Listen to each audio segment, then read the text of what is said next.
Alain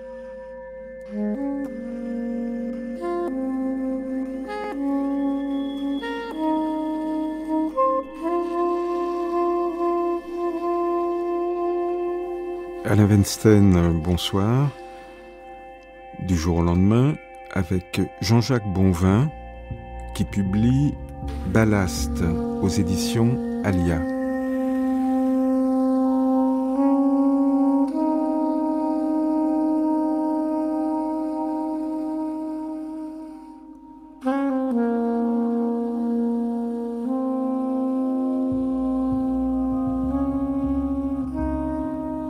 Des nuits entières entourent ces hommes qui marchent comme ploie la flamme d'une bougie dans le vent.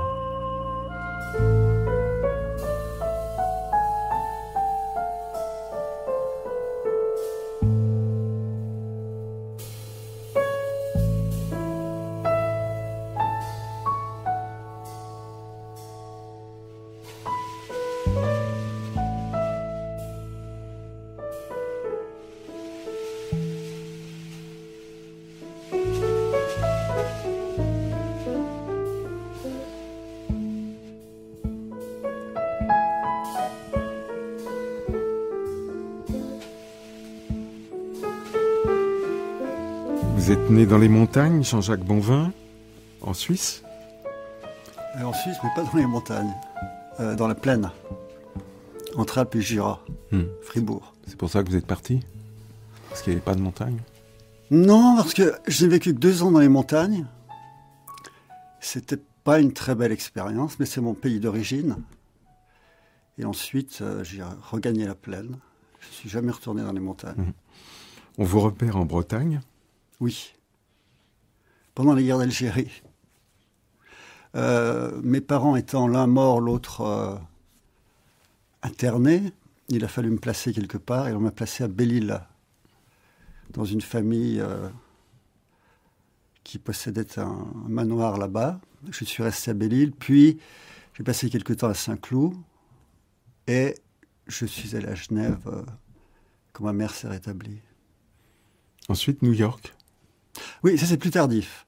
3 ans, un peu plus, où j'y suis resté. C'était la raison n'est pas très claire, mais disons qu'à partir du moment où j'y étais, j'ai eu beaucoup de peine à m'en aller. J'ai eu beaucoup de peine à m'en aller, et en même temps, y étant au bout de 3 ans, c'était totalement intenable. Disons que j'avais aussi quelques problèmes qui faisaient que je ne pouvais pas vraiment rentrer tout de suite. D'après la légende, vous auriez étudié la danse chez Cunningham. J'habitais à New York, dans le village, avec 3 danseuses qui étaient élèves de Cunningham. Pour rester aux États-Unis, il fallait être inscrit, donc je me suis inscrit.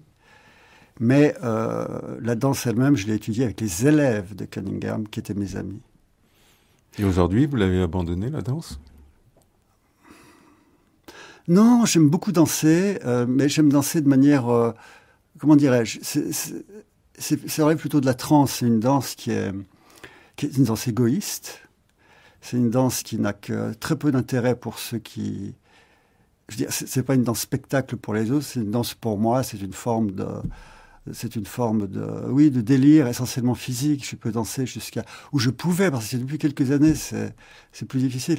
Je pouvais danser jusqu'à pratiquement perdre connaissance. J'ai toujours adoré danser. Donc quand vous êtes seul entre 4 murs. Oui. Ou au milieu d'une bande de gens qui dansent, mais j'aurais plutôt tendance à danser de mon côté. Je n'ai pas ce qu'avaient par exemple mes parents, c'est-à-dire cette maîtrise de la valse ou autre, qui est une autre façon d'appréhender la danse, parce qu'on est avec quelqu'un, on participe d'un mouvement, et c'est au fond tout l'intérêt de la danse. C'est une danse radicalement différente de la, comment dirais-je, de la pure, du pur trémoussement individuel qui vise à s'oublier. Donc aujourd'hui, vous avez un peu levé le pied. J'en ai bien peur, oui. Alors, beaucoup d'expériences, beaucoup de voyages aussi. Oui. La surprise, c'est que vous êtes sociologue. Sociologue de formation. Oui. Au moins. Oui. J'ai même pratiqué un tout petit peu la sociologie, des maladies mentales. C'est-à-dire que j'y vais, là, j'ai fait donc un mémoire de licence sur les maladies mentales. Savoir dans quelle mesure, parce qu'à l'époque, les années 70, l'une des constantes était l'antipsychiatrie, était aussi un certain regain de la psychanalyse. Au fond, le mémoire portait sur dans quelle mesure peut-on allier une démarche sociologique et une démarche visant à appréhender les maladies mentales, non pas seulement dans leur descriptif ou leur nosographie, mais aussi éventuellement dans la thérapie. Aujourd'hui, Jean-Jacques Bonvin, vous êtes à l'Université de Genève, c'est là que vous travaillez, mais oui. Vous précisez que vous n'enseignez pas. Ah, pas du tout, non. Alors, qu'est-ce que vous faites? Non. Je suis dans l'administration. Je m'occupe de... Comment dirais-je? De l'équivalent... tout ça entre guillemets, de l'équivalent législatif, de la contrepartie législative du rectorat, qui est, parce que Genève est une ville qui a longtemps été à gauche, un organe de participation de tous les corps de l'université, étudiants, professeurs, assistants et autres, et qui vise au fond à permettre à tous les corps de l'université d'avoir accès à son fonctionnement, voire à sa gestion. C'est passionnant tout ça. C'est vous qui le dites. Ça laisse un peu de temps. Non, c'est bien. Ça laisse du temps pour vous oui. Pour écrire. Oui. J'ai beaucoup de chance. Les gens avec qui je travaille sont des gens vraiment extraordinaires. Mon temps peut s'aménager presque comme bon me semble. Et à partir du moment où j'ai fait ce que je devais faire, j'ai du temps. Beaucoup de temps, mais en fait, vous n'écrivez pas tant que ça. Non. Alors qu'est-ce que vous faites de tout ce temps? Et pourquoi faut-il beaucoup de temps pour écrire un peu? C'est pas qu'il faille beaucoup de temps pour écrire un peu. D'abord, je pense qu'avoir tout son temps, c'est pas quelque chose de très favorable, parce que si le temps est un peu concentré, si on n'en a pas trop, on lui donne d'autant plus de valeur. Lorsque j'ai eu dans ma vie tout mon temps, j'ai jamais écrit une ligne. Donc, le fait d'être contraint par des horaires ou par des obligations à trouver dans le temps des moments pour écrire, pour moi, a toujours été une meilleure façon d'écrire le peu que j'écris. Pourquoi faut-il autant de temps pour écrire peu?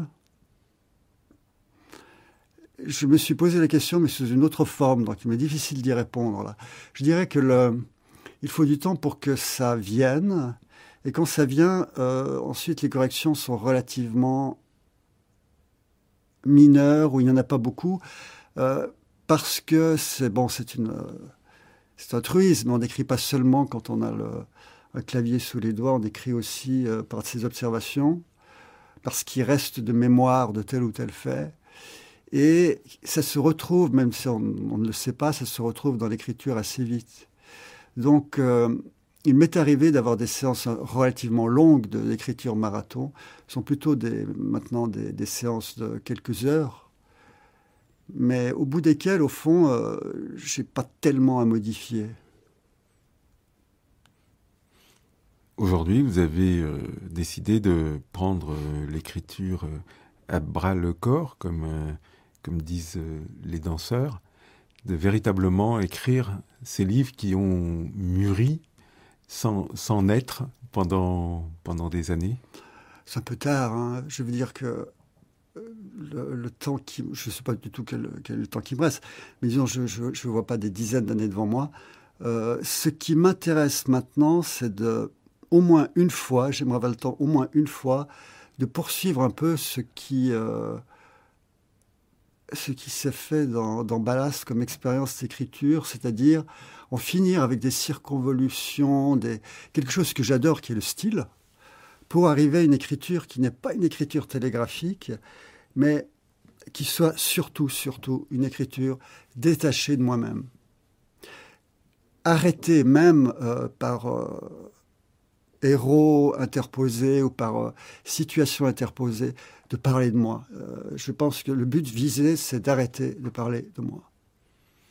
Pourquoi vous voulez prendre cette distance avec vous-même? Parce que c'est plus intéressant pour les autres, c'est plus intéressant pour moi. Et puis quand je parle de moi, je m'aperçois que je sombre dans les poncifs. J'utilise un style qui me déplaît. J'ennuie les autres et moi-même, voilà. Alors, vous avez publié un premier roman en 2000, Oui, donc il y a 11 ans. oui. J'ai pas vu le deuxième encore. Celui-là s'intitule La résistance des matériaux. Je pense que peu de lecteurs ont eu l'occasion de le découvrir parce que l'éditeur qui l'a publié, Melchior, Mhm. a déposé son bilan. Il a déposé son bilan. Et quelques semaines auparavant ou après, je ne sais plus, le distributeur, si je me souviens bien, c'était Distic, a lui aussi déposé son bilan. Donc en fait, ce qui a été publié de Ballast, c'est essentiellement si ce n'est pas parti au pilon, c'est dans une cave, un grenier ou un hangar, je ne sais pas. Mmh. Alors en attendant le deuxième roman, vous avez créé des revues littéraires en ligne, Oui, dont une s'intitule Coaltar.net, oui, qui tire son nom d'un mélange de charbon et de goudron. oui. Gouton de houille. Ouais. C'est pour vous rapprocher des routes. Oui, tout ce qui est goudron, tout ce qui est asphalte et bitume, surtout si ça vient je dirais, plutôt que de la houe, si ça vient du pétrole, a une odeur qui m'enivre. J'adore, par exemple, m'arrêter sur la route s'ils sont en train de refaire la couverture de la route, ne serait-ce que pour l'odeur. J'adore ces matériaux. Le béton aussi, d'ailleurs, mais particulièrement l'asphalte, le bitume. Il vous est arrivé d'ailleurs de travailler ces matériaux, Oui, parce que vous aimez le bâtiment. j'adore le bâtiment. Voilà, Oui. faire quelque chose de vos mains. Oui. Durant 20 ans, je dirais pratiquement, non pas bâti, mais retapé une maison de A à Z. Et quand vous ne construisez pas des maisons et que vous n'écrivez pas, vous créez, comme vous l'avez fait dans les années 80, un festival de poésie sonore à Genève, où sans doute vous avez fait venir des poètes américains.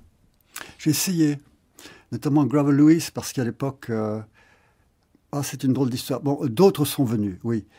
Poètes américains, pas tellement. Il y a eu, autour de cette première manifestation et des 2-3 suivantes, Bland, Heidsieck, des poètes comme Tom Browers, B.P. Sebast et d'autres, surtout italiens, anglais. Grover Lewis, je n'ai pas pu parce que lui-même ne pouvait pas payer le billet. Moi, je ne pouvais pas le lui payer, je le regrette. Corso, j'y avais pensé. Mais en fait, c'est resté une manifestation relativement européenne. Ce qui est bien, c'est qu'ensuite, elle était reprise par un ami. C'est devenu annuel. Et qu'ensuite, d'autres sont venus, et notamment des Russes, Wojciechowski et autres. Mmh. Et en fait, je crois que ça s'est arrêté, mais il y a peu. C'est bien, j'aimais beaucoup ce contact avec des poésies sonores. En fait, ce sont tout simplement des gens qui lisent des textes, et pas qui lisent des textes, ils peuvent aussi improviser, enfin, qui font quelque chose sur leurs paroles. Certains sont de simples poètes qui écrivent et qui lisent, mais ça va beaucoup plus loin aussi. En tout cas, c'est pas un secret, vous aimez la littérature américaine. Oui. Et la Beat Generation, vous l'avez découvert assez tardivement. Très. La Beat Generation, je l'ai découverte il y a une dizaine d'années. Et je l'ai vraiment lu et étudié dans les 5-6 années qui viennent de s'écouler. Avant la Beat Generation, et maintenant encore, je m'intéresse beaucoup plus, disons, aux romans nord-américains tels que Gaddis, Styron aussi peuvent le représenter, ou même Pynchon. Le mouvement beat m'intéresse non pas tellement au niveau littéraire, mais au niveau des énergies qui étaient déployées par chacun. Et bon, il s'est avéré qu'il y a eu trois moments littéraires dans la Beat Generation qui sont intéressants, mais elle m'intéresse quand même plus par cette espèce de dromomanie, ce mouvement continuel des membres du mouvement. C'est elle, en tout cas, qui vous intéresse dans Ballast, le livre qui paraît chez Alia et qui raconte, à votre façon, l'histoire de quatre personnages que sont Kerouac, Ginsberg, Burroughs et Cassady. Oui. Parce qu'ils étaient 4, comme les... Comme les 4 mousquetaires. Voilà. Ah, mais vous l'avez dit, je n'osais pas le dire. Il faut avoir de la culture pour le dire. Oui. Et au centre, dans votre livre, il y a quand même Cassady, Neal Cassady. C'est lui qui aura très vite le pressentiment qu'il va servir d'aliment à ces 3-là, hein, comme vous le dites, de pâte à fiction. Il le sent, mais je ne sais pas s'il le sait. Ce qui est sûr, c'est qu'il a essayé d'écrire, les autres écrivaient. Il avait une telle admiration, surtout pour Kerouac, et pas mal pour Ginsberg. Burroughs, c'est une autre histoire, que, en fait, il était en quelque sorte contraint de vivre cette aventure que les autres écrivaient, parce que les autres en avaient besoin. Il y a des passages entiers de Kerouac dans On the Road qui sont des lettres de Cassady. Et d'un autre côté, il aurait bien aimé lui aussi écrire. Seulement, échanger les rôles et demander par exemple à Cassady de bien vouloir passer 3 ans sur les routes, c'était pas possible. À Kerouac, pardon. Kerouac, lui, était très peu aventurier. Il faisait quelques kilomètres, il rentrait chez sa maman.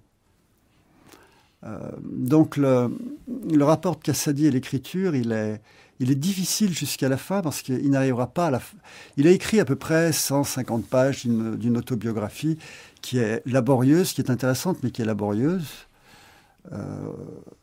Kerouac et Ginsberg l'ont encouragé à la peaufiner, en quelque sorte. Il ne l'a jamais fait, parce qu'il se retrouvait tout le temps sur la route. Il n'avait au fond pas le... Physiquement, matériellement, il n'avait pas le temps d'écrire et de peaufiner ce qu'il avait déjà fait. Et Cassady, lui, n'était pas sur la route, mais plutôt dans les chemins de fer. Cassady, oui. C'est là qu'il travaillait. Oui, mais de manière assez épisodique. Il travaillait quelques mois, il repartait vers le Mexique, sa femme l'attendait, il retrouvait son travail en rentrant. C'est le seul travail continu et salarié qu'il a eu dans sa vie. Vous disiez tout à l'heure que tout était affaire de rythme, et là, vous dites que pour écrire Ballast, vous aviez en tête le rythme d'une locomotive. Oui, j'avais une image, parce qu'au début, il y a un tout petit texte, qui était un texte où je voyais clairement Kerouac tapant sur sa machine à écrire, celle qui servira de support au grand rouleau de 30 mètres qui fera On the Road. Donc je voyais taper et j'entendais le cliquetis vertical des touches sur la machine, mais en même temps, je voyais la machine sur un wagon plat. Donc il y avait 2 mouvements, il y avait ce mouvement linéaire et horizontal d'une locomotive et d'un train, mais qui allait vite, et par-dessus le mouvement vertical de Kerouac tapant sur sa machine. Et ce sont ces 2 mouvements qui, au fond, un peu syncopés, qui ont été les premiers que j'ai décrits. Ensuite, ils ont été un peu dilués, mais c'était ce mouvement-là qui, effectivement, est venu au départ. Donc vous avez vu le train avancer. Oui. Et vous avez voulu retranscrire ça dans un écrit. Oui. Donc c'est essentiellement une question de surtout éviter le trop-plein d'adverbes, voire d'adjectifs, et puis avoir la bonne ponctuation. Et être en phase avec les écrivains à beat qui étaient aussi dans les machines, dans les voitures, dans les trains, dans les bus. Ils étaient fous de machines. Ils étaient fous de machines, de locomotives, mais surtout de voitures, évidemment.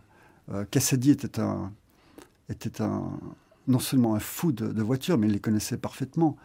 À l'âge de 15 ou 16 ans, il avait déjà volé 500 voitures et eu la chance, insigne, de conduire une Cadillac V16, pardonnez-moi, V16.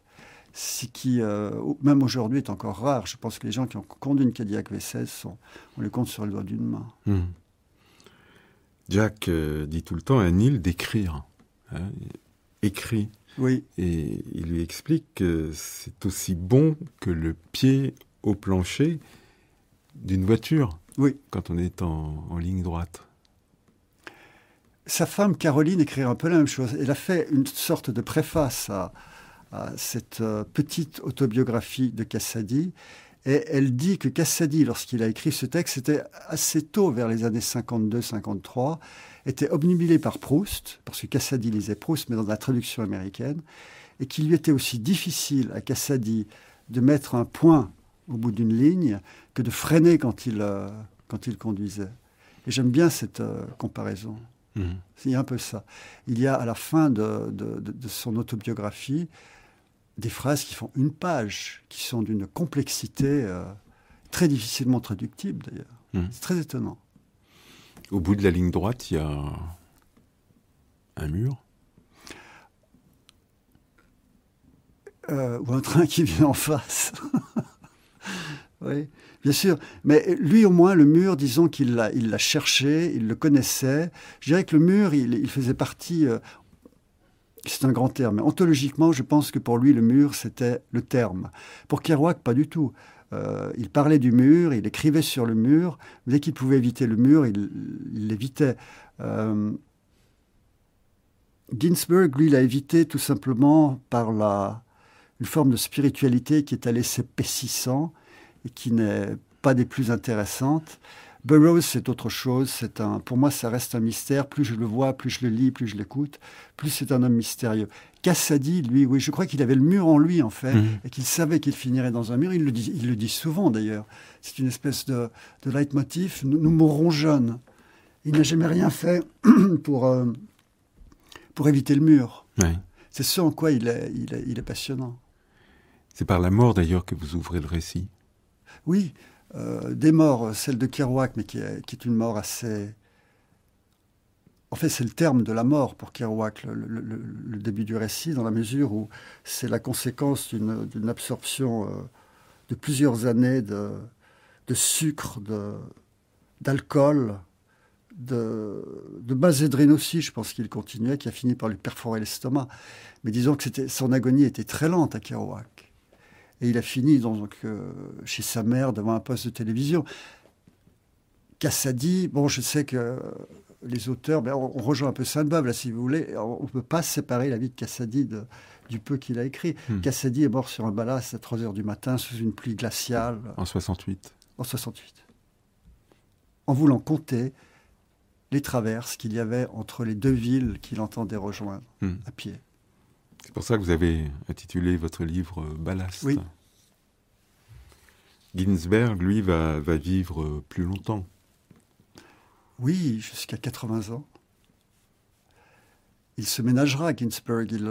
C'est-à-dire que lui, Ginsberg sera le seul à participer de ce qui va suivre la Beat Generation, c'est-à-dire, au fond, les hippies en général, et puis la très forte accentuation spirituelle du mouvement.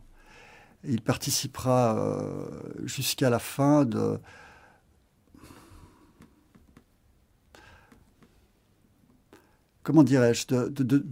l'introduction et de la diffusion du bouddhisme, non seulement en Amérique du Nord, mais en Occident en général. Il deviendra un véritable gourou par lui-même. Pour bien des groupes, je veux dire aussi bien pour les Beatles que pour Dylan ou autres, ce sera un point de référence jusqu'à la fin. Et il mourra tranquillement, effectivement, à 80 ans, oui. 79-80. Et Burroughs, quelques mois plus tard. Oui, mais Burroughs, lui, sera déjà le plus vieux. Il aura 83 ans. Et mais ça, c'est une chose qui me frappe de plus en plus, c'est qu'au fond, moins on boit d'alcool et plus on consomme d'héroïne et plus on vit vieux. Ça, c'est un fait avéré dans la Beat Generation. L'alcoolisme tue tôt, les opiacés permettent de vivre tard. Entre les deux, vous avez les amphétamines. Et pour Burroughs, c'est le cœur qui a cédé. Oui.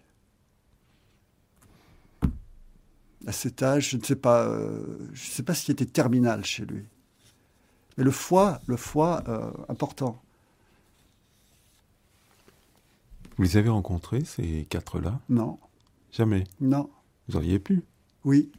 Il y a eu un colloque à Genève dans les années 70, début des années 70, avec Brian Geisen. Si, Brian Geisen, je l'ai vu. Mais pas Burroughs. Kerouac, j'étais quand même encore un peu jeune. Cassady, c'est également le cas. J'aurais pu voir Ginsberg et Burroughs, mais j'ai vu ni l'un ni l'autre. Je crois que j'aurais préféré Burroughs malgré tout, même si c'est un individu très, très inquiétant. Très inquiétant. Il est venu ici. Burroughs? Dans cette émission. Oui. Quand? Oh, c'était il y a bien longtemps. Vous avez eu Burroughs en face de vous? Oui, j'ai eu Burroughs en face de moi. Comment était-il? J'ai eu Ginsberg aussi. Oui. Il était venu chapeauté. Oui. Cravaté? Cravaté. Oui. Costume noir? Et il donnait l'impression de faire une conférence de presse. Est-ce qu'il a souri? Très politiquement correct. Il a souri? Pas beaucoup, non. Non. Non. Lèvres très minces. Fermées. Oui. Ginsberg, lui, plutôt que parler, il a chanté. Il a lu des poèmes en chantant. C'est formidable. C'était très beau. Ouais.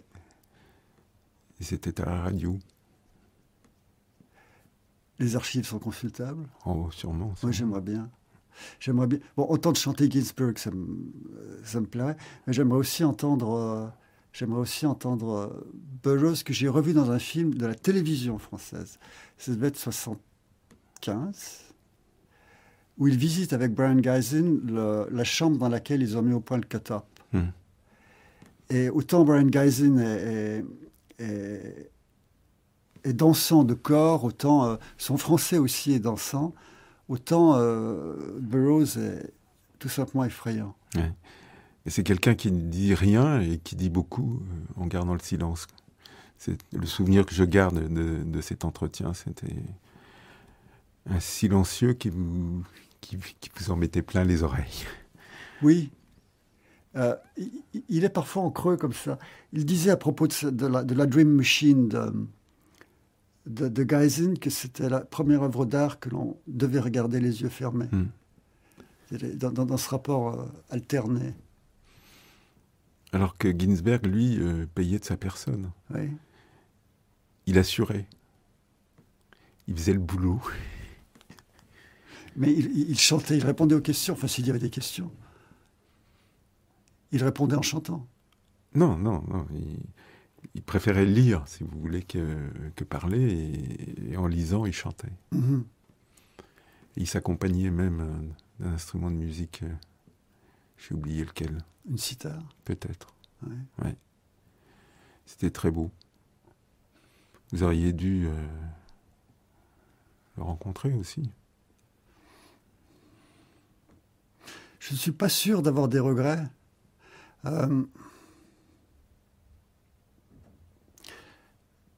Franchement, maintenant, je ne sais plus très bien que penser de ces gens-là. Celui qui m'intéresse le plus, mais pour des raisons qui sont presque... qui relèvent d'une forme de pathologie, c'est Burroughs. Il tient un peu de... Comment s'appelait cet acteur américain, là, le mécanicien des générales? Décidément. Buster Keaton. Il tenait un peu de Buster Keaton et de Beckett.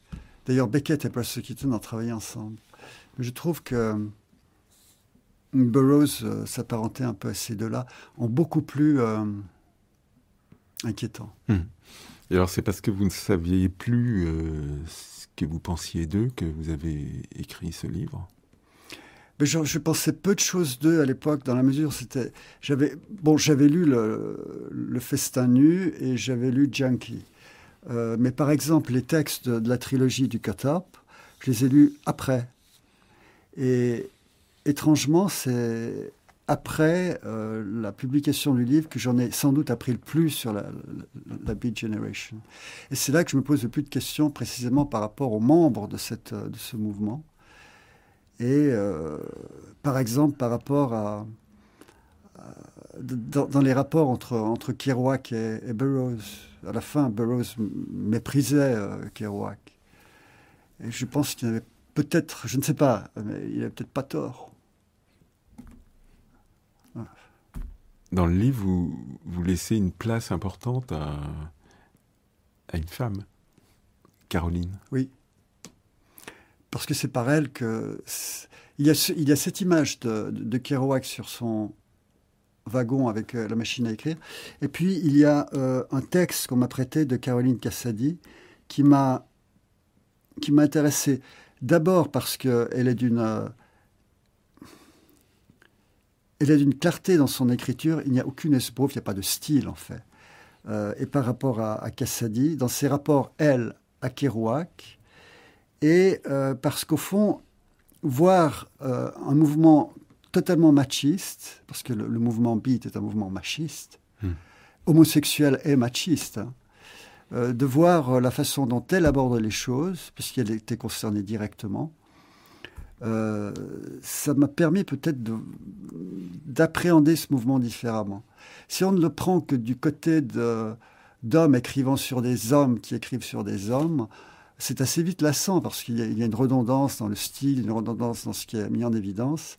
Avec Caroline Cassady, c'est pas le cas. Et c'est une femme que j'aime beaucoup, qui vit toujours d'ailleurs, qui vit près de Londres. Elle a donné quelques entrevues après. Sa façon d'être, par exemple, lorsque Cassady est mort, on l'a incinéré au Mexique. Et elle a récupéré par des chemins assez étranges les cendres de son mari, de son ex-mari Cassady. Mais une ancienne maîtresse de Cassady voulait les cendres. Ça fait qu'à la fin, ils se sont arrangés que Caroline a donné une partie des cendres à cet ami en lui envoyant un petit mot « avec amour ».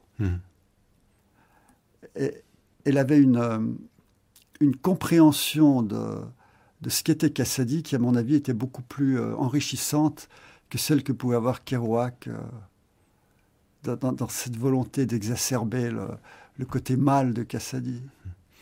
Il y aurait beaucoup à dire aussi sur la relation de ces quatre-là avec la politique de leur temps, en particulier la révolution des années 60, sur laquelle ils étaient plutôt partagés. Je ne pense pas qu'ils étaient partagés, parce que Burroughs, à cette époque, était plutôt du côté de Paris et de Tanger. Sa révolution à lui, c'était une révolution... C'est un peu un héritier du mouvement Dada. C'est une révolution qui devait se passer dans l'art. Celui qui était vraiment engagé et qui est resté jusqu'à la fin, c'est Ginsberg. Cassady, je pense qu'il parle au début des années 50 de la guerre de Corée avec un peu d'ironie, mais sinon, je ne connais pas une seule déclaration de Cassady contre ce qu'il pouvait y avoir à l'époque, la guerre du Vietnam, par exemple, qui a engendré les grands mouvements des années 60-70. Kerouac, lui, c'était l'inverse, c'est-à-dire qu'il est devenu complètement réactionnaire, il est devenu... je pense qu'aujourd'hui, il serait membre du Tea Party. Il était...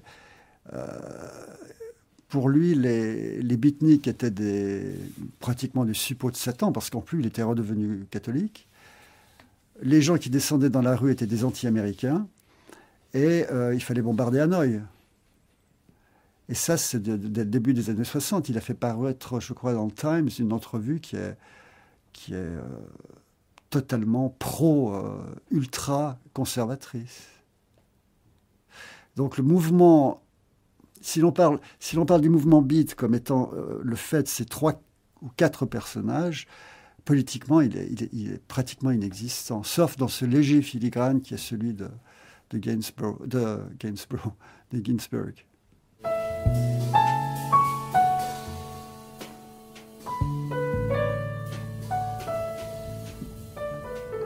Ballast, le livre de Jean-Jacques Bonvin, est publié chez Alia.